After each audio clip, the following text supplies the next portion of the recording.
¿Cómo están? Bienvenidos, bienvenidas. Estamos en el gabinete Florian Pauke del Centro de Artes Visuales Museo del Barro en la muestra El Decameron y otros poemas acerca de la desobediencia en Riccardo Migliorisi. Esta muestra está curada por Ticio Escobar y la expografía que vamos a ver está diseñada por Osvaldo Salerno. Es una muestra que no es de Riccardo Migliorisi, aunque sí vamos a ver algunas obras de él. Es una muestra más bien que se acerca de alguna u otra manera a la figura de Riccardo, sobre todo a cuestiones relacionadas con esa idea de la desobediencia, de hacer las cosas un poco diferentes a lo que obedece la norma. La muestra intenta acercarse un poco a diferentes momentos de esa vocación de la obra de Riccardo a través de la producción de arte, de imagen, de otros artistas. Entonces vamos a recorrerla un poquito.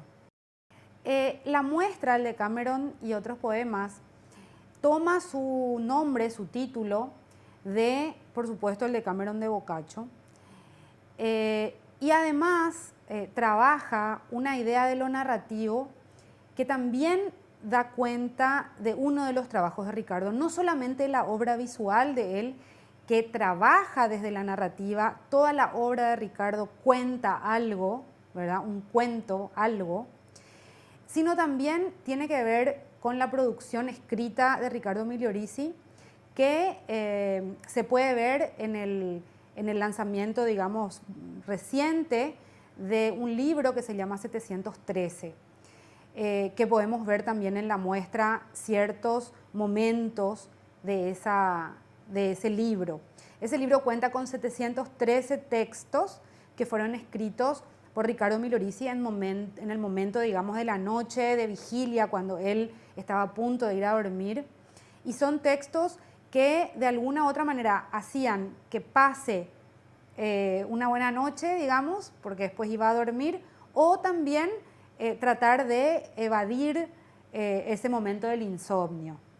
En esos textos de Riccardo vamos a encontrar todo el mundo fantástico de él, todo ese mundo lleno de colores, pero también un mundo lleno de ternura, de imaginación y también cuestiones que tienen que ver con la memoria. Decía antes que habían dos textos. Como dije, el Decameron de Boccaccio, que extrañamente antes de que esta muestra se inaugurara, este proyecto ya lo veníamos haciendo desde el año pasado, vino, digamos, esta idea del Decameron sin antes saber que íbamos a entrar en un periodo, digamos, de cuarentena con el tema de la pandemia.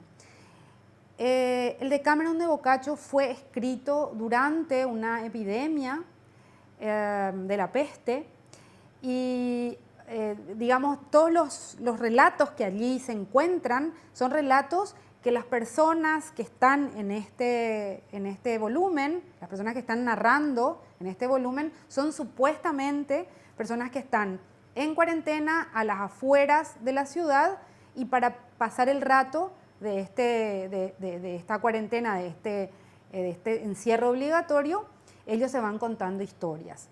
El título es el título es El Decameron y otros poemas. El Decameron no tiene poemas.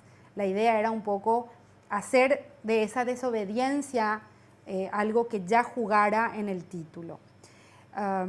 Entonces, retomando un poquito, ¿no? Son dos cuestiones que tienen que ver con lo narrativo, ¿sí? Por un lado, dos textos, pero por otro lado también todo lo narrativo que hay en la obra visual de Riccardo Migliorisi.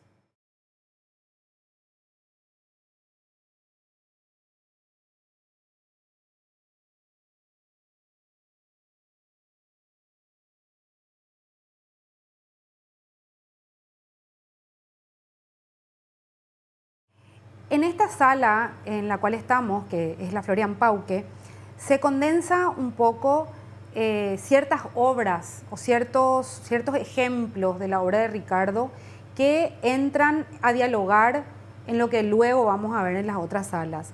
Esta obra es una obra de fines de los 90 que trabaja justamente no solamente esa idea de la desobediencia, pero de la desobediencia también como la burla o el humor que caracteriza cierta línea de la obra de Riccardo Migliorisi.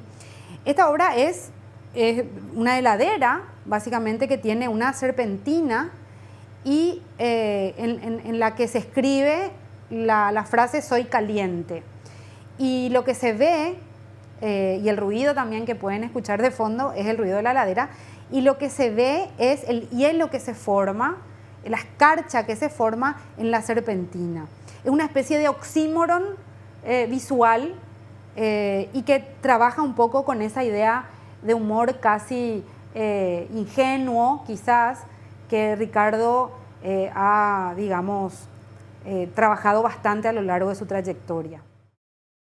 Esta obra corresponde a una intervención que hizo Riccardo Migliorisi en la sala de su fundación y que se llama El Gran Manto. El Gran Manto está compuesto por una especie de patchwork de diferentes gobelinos. Estos gobelinos fueron comprados por Riccardo Migliorisi en lugares, en mercados de pulgas, en lugares anticuarios, ¿verdad? Que él los rescata del olvido, digamos, de esas casas en donde, digamos, se tenía esta decoración tratando de parecerse a casas del imaginario, ¿verdad? Que serían de un imaginario europeo, ¿verdad?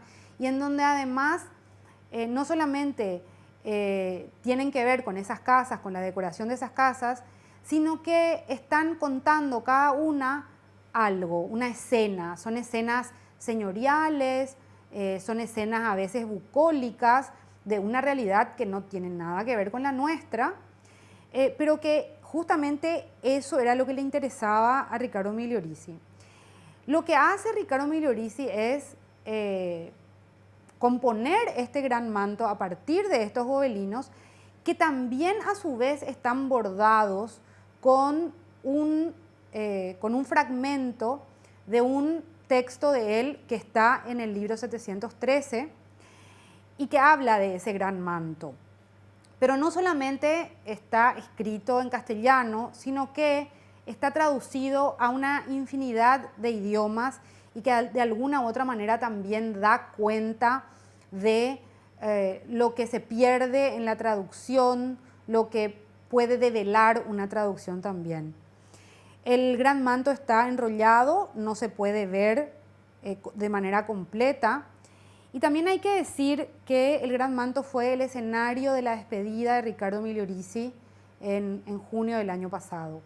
Entonces esta obra no solamente carga las ideas, la mano y conjuga una trayectoria artística, sino que también tiene una carga luctuosa que le acompañará ya para siempre. Esta cortina de esas populares que se repite, digamos, en tres espacios, se abre para un momento de la muestra en el cual se hace referencia al entorno más personal de Ricardo. Es un lugar, es un pequeño túnel en donde se pueden ver objetos especiales que él descubrió en sus viajes y que trajo con él. Son de alguna manera signos, señales de una escena que tiene que ver con su domesticidad, con su casa, y que además albergaba a sus amigos. Rompo el tiempo.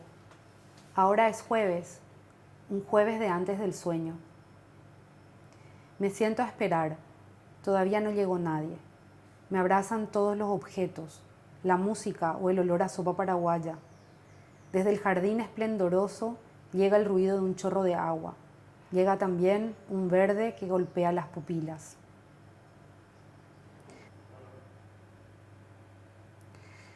Los objetos, los peces anaranjados, las celosías indias, la luz tamizada por vidrios de colores, todo conspira en favor del baile que componen.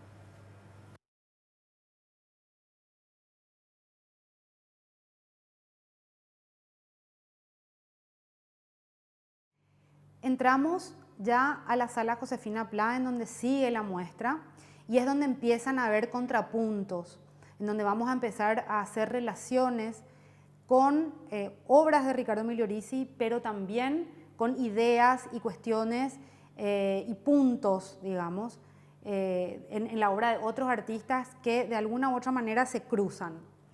Esta es La trapecista, que es una obra de Ricardo Migliorisi, que es un pendón de tela, en donde la trapecista está allí colgada del techo en este caso, de manera, podría llegar a ser jocosa, pero también amenazante, y en donde nos está tirando un montón de flores. Esta obra tiene la desmesura de Ricardo, y en ese sentido es también una línea trabajada, el tema de la desmesura. En otra línea, digamos, del trabajo de Ricardo, tenemos toda el tema de la teatralidad, la cuestión que tiene que ver con que Ricardo no solamente fue un gran espectador, sino que también fue parte de grupos de teatro, en el caso de Tiempo Billo. Y no solamente eso, sino que además en su infancia tuvo una gran digamos, influencia, si se puede decir, del cine. Es así que Ricardo va conociendo personajes y estos personajes van poblando su mundo, el mundo que le acompañaba. Pero así también en ese cruce por diferentes personajes, Ricardo empieza a tener cierta fascinación, por supuesto, con algunos de estos personajes. En este caso, a manera de recuerdo y a manera también de justamente de contrapunto, se pueden ver los zapatos de Ulla Dirigunatita, una drag paraguaya que bueno, se le solía llamar la gigante de los escenarios, que abrió, digamos, esa posibilidad al público de acá del Paraguay, y también su trabajo como forma de desobediencia también de esta escena en el Paraguay, que suele ser bastante pacata. En la vitrina que se ve de ese lado, vamos a ver una composición en la expografía de Salerno que tiene como tres estratos. Por un lado, en un cordel están ejemplos del grabado de cordel o de literatura de cordel. Son pequeños libros realizados de forma manual, el armado, digamos, es de forma manual, generalmente se hacen de forma bastante primaria, y las tapas están realizadas en grabado, es decir, grabado, ¿no? Es un ejemplo de el arte popular del nordeste brasileño, y se caracteriza también por tener una cuestión picardía, digamos, que tiene que ver también con lo popular. Debajo vamos a encontrar varias cerámicas realizadas.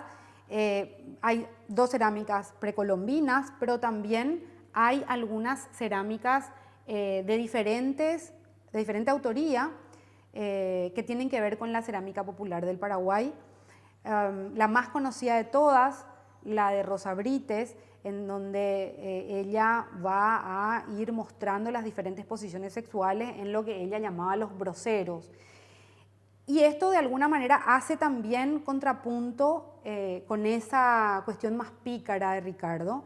Vamos a encontrar acá no solamente posiciones sexuales, sino también vamos a encontrar perros pegados, casi como una cuestión entre burlesca, pero también como esa pequeña picardía casi infantil que se encuentran a veces relacionadas con pequeños guiños. Abajo vamos a encontrar de la misma manera en la que están expuestos los grabados de Cordel, la literatura de Cordel, el grabado de Fidel Fernández, varios ejemplares de su grabado. En este sentido también él trae a colación esa picaresca, esa picardía que tiene que ver con el tien, que tanto, digamos, puebla las conversaciones y las imágenes en el Paraguay. Esta instalación es una instalación expográfica.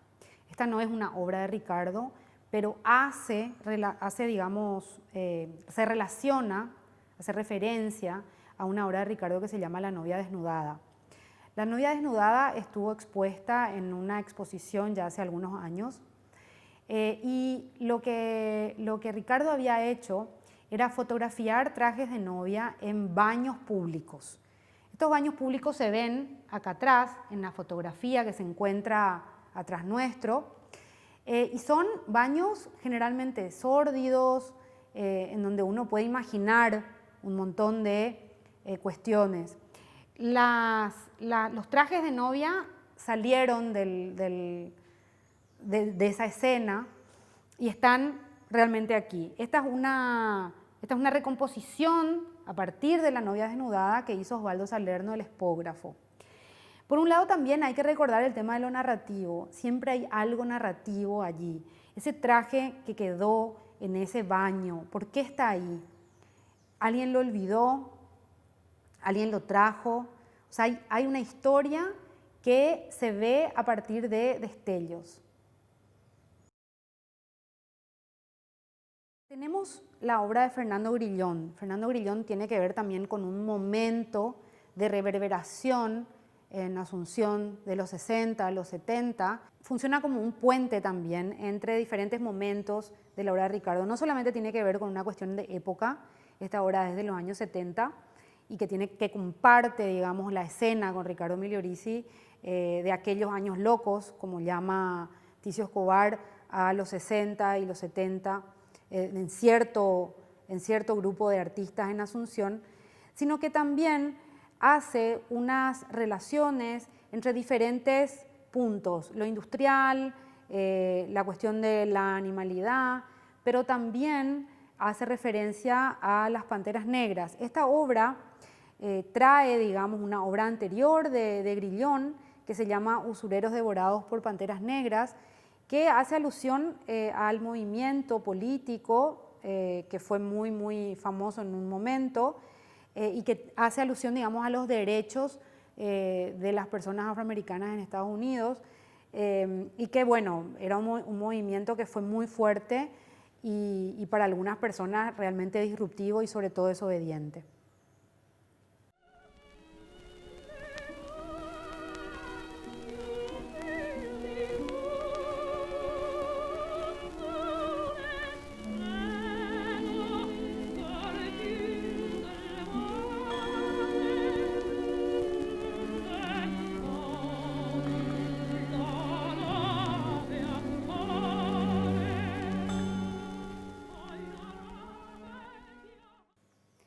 Esta obra corresponde a el artista Benjamín Ocampos.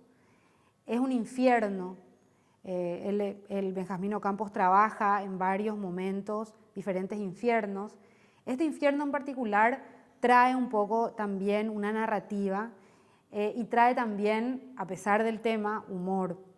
En este lado, a la izquierda de la obra, tenemos lo que él mismo denominó el infierno para pobres y luego de este lado el infierno VIP, ¿no? el infierno para personas importantes, el infierno VIP. Por lo general toda su serie de infiernos tiene que ver con la consigna que se puede leer en la parte superior y que dice la carne es débil. En toda la composición hace referencia a esta idea de que el infierno para pobres tiene pocas carreteras, ¿sí? es menos desarrollado que el infierno VIP, pero también al mismo tiempo tiene menos castigos. El infierno VIP cuenta con muchas más carreteras, pero tiene una mayor cantidad de monstruos y de asedio, digamos, por parte de estos monstruos. Seguimos con La Chismosa. La Chismosa es de Carlos Colombino, es un objeto de Carlos Colombino. Él le llamó La Chismosa máquina subdesarrollada de madera y es realmente una máquina. La pieza tiene una manivela que se mueve y que hace mucho ruido. La Chismosa hace referencia sobre todo a el trabajo de espías que se solía hacer, no hacía falta ser un piragüé en la época de Stroessner para ser un espía, simplemente alguien que miraba mucho, observaba mucho a su vecina, a su vecino, ya era parte de esta estratagema de contarle a la policía, etcétera, lo que estaba ocurriendo en alguna u otra casa. Bueno, aquí, a pesar de que la obra de Colombino haya sido casi siempre muy trágica y muy dramática, en este caso es una obra que juega de alguna u otra manera con el humor.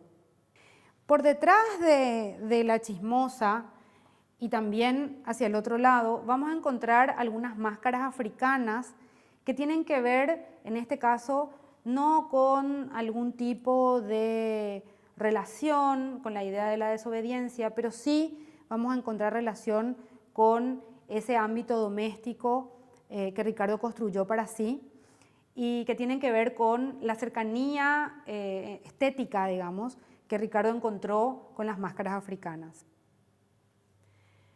La obra de Alfredo Quirós de alguna manera se vincula con la obra de Benjamín en el sentido de que tiene que ver con ciertos relatos medievales cristianos de una época, de las cruzadas, por ejemplo, en donde había una violencia en la imagen para relatar estas cuestiones. Y bueno, se vincula justamente con el tema del castigo, del no cumplir con ciertas normas que la sociedad o la religión, digamos, asientan, ¿no? De alguna manera, el trabajo de Modesto Martínez, que es un escultor ishir, no solamente es desobediente en tanto y en cuanto no se esperaría de alguien que representa la cultura indígena este tipo de escultura o de manifestación, sino que se sale totalmente del libreto que se cree, que se imagina que un indígena debería de tener. Y no solamente eso, también de alguna manera está mirando el infierno descreída y absolutamente casual. La Coca Sarli, Isabel Sarli, casi haciendo relación directa con la escultura de Modesto Martínez, se encuentra acá representada a partir de un afiche de una película de Armando Bo, La Burrerita de Pacaraí. Hay dos afiches de la Coca Sarli, de películas de la Coca Sarli en la muestra, y tiene que ver y hace relación con que Ricardo Milurici admiraba profundamente a la Coca Sarli. No solamente es admirada por Ricardo, sino que además se conocieron y forma parte también ella de otra obra de Ricardo de la colección Expediciones. En ese sentido vamos a trabajar en todo este muro cuestiones relacionadas con el cuerpo. La obra de Celso Figueredo, que se compone a partir de un maniquí de niño que está vendado, totalmente vendado, casi recuerda a la momificación de los cuerpos, está además intervenida la obra por diferentes bolsitas que contienen diferentes juguetes, a modo de un equeco, que es ese personaje que lleva consigo todo lo que tiene que ver con la abundancia, con estar mejor, es una cuestión propiciatoria de un tiempo mejor.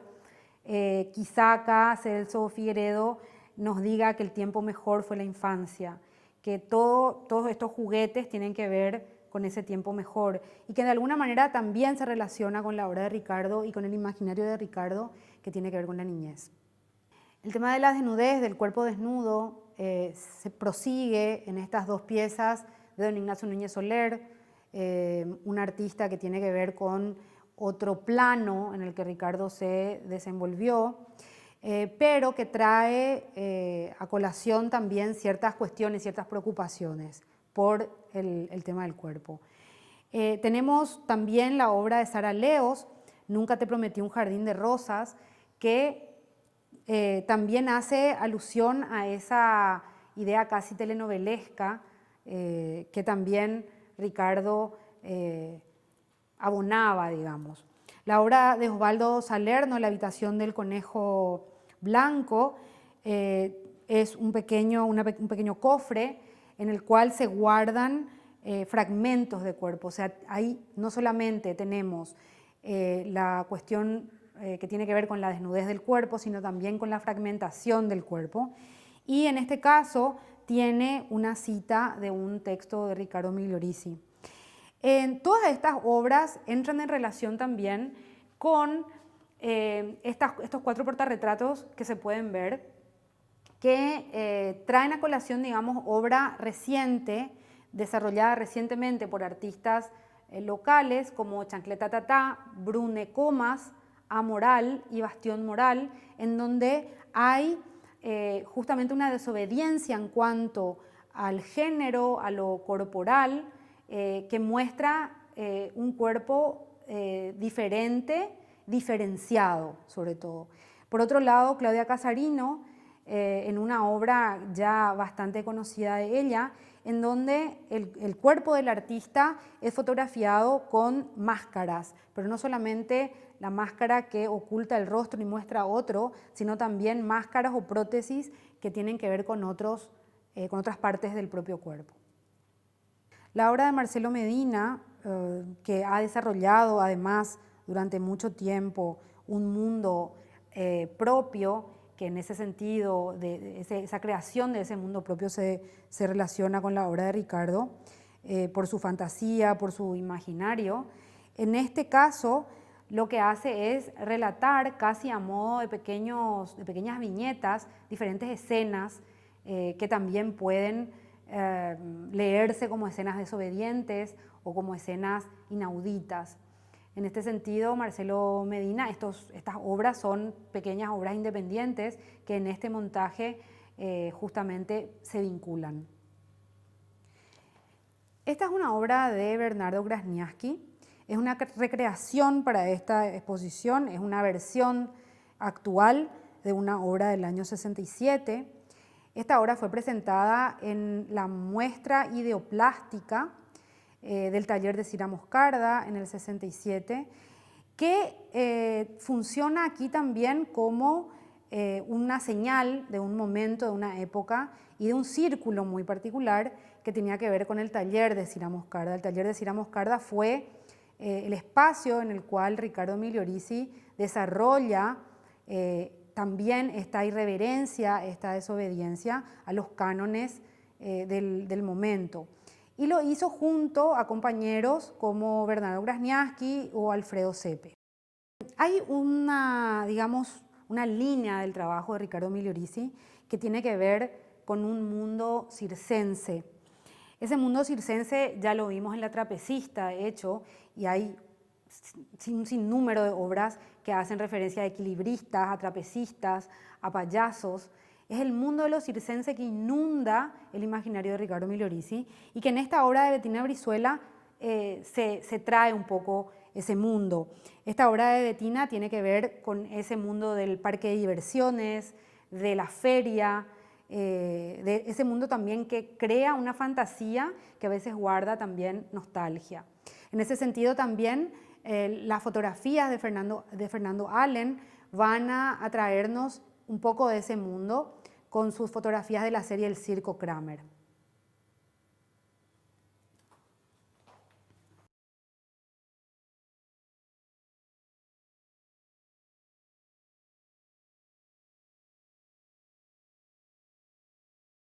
Esta sección de la muestra contiene sobre todo una virgen jesuítica del siglo XVIII, que es una virgen de bastidor.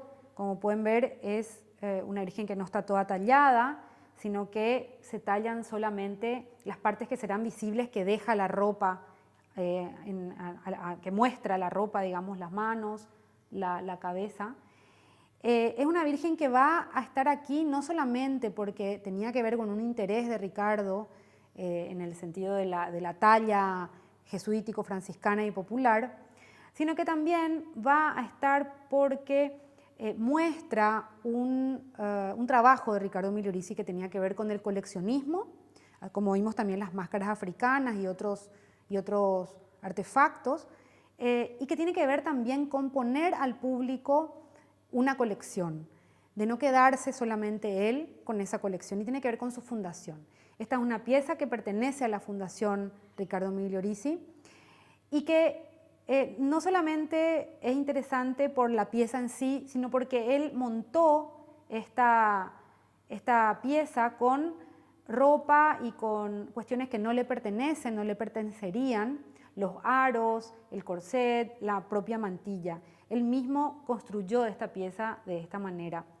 Y está relacionándose con una obra de Joaquín Sánchez, es un díptico, en donde Joaquín Sánchez, acostumbrado ya a utilizar el ñandutí para su obra, lo está haciendo, en este caso, bastante irreverentemente, que tiene que ver con unos preservativos realizados en ñandutí y puestos a manera de joyas en estos marcos a modo de caja.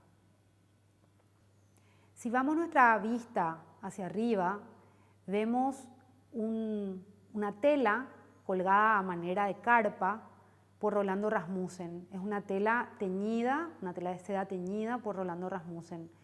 En este sentido, no solamente repica la idea de la carpa, porque Ricardo trabajó con varias series de carpas, sino que también hace referencia al trabajo teatral de vestuario de Ricardo Migliorisi, no solamente para obras de teatro, sino también para ballet, para muestras de ballet moderno, y que tiene que ver con ese mundo de la escena al cual Ricardo perteneció un buen tiempo y luego trabajó a modo de vestuarista. Pero también en algún punto esta especie de cielo raso de color crea una atmósfera que va justamente a llenar de color y de luminosidad el cielo de Ricardo. La obra de León Ferrari es una obra desobediente de por sí, del artista argentino. En este caso vemos la serie Maniquíes, cómo el cuerpo está haciendo aquí el papel, está haciendo una superficie de descripción de ese texto, y en este caso haciendo relación con textos o con discursos que tienen que ver con la cuestión bíblica, evangélica, etc. Por otro lado, otra superficie de descripción tiene que ver con la ropa. En este caso estamos viendo una remera de esas que se compran, una frisa, que fue dibujada por Ricardo Migliorisi y que fue bordada por su amiga, por su compañera de teatro, Tilly Schultz. En los años 70, más precisamente en el año 74, se encuentra Tiempo Billo, el grupo de teatro al cual Ricardo pertenecía, de gira. Tilly, su amiga, le pide que digamos, dibuje flores o lo que fuere en una remera y que ella bordaría esa remera durante esa gira, y así lo hace. Vemos un poco el mundo de ese mundo de teatro de Tiempo Billo. Vemos el libro de Teresa González Meyer, en donde está volcada toda la historia de Tiempo Billo, con, por supuesto, Agustín Núñez, la misma Teresa, Tilly, Raquel Rojas y muchos otros que son una parte muy importante de la historia del teatro del Paraguay, un teatro también desobediente. Nos encontramos en este muro que va a acoger 2 pinturas de la colección de la Fundación Migliorisi y que tienen que ver con también las obras que acompañaban a Migliorisi en su momento doméstico.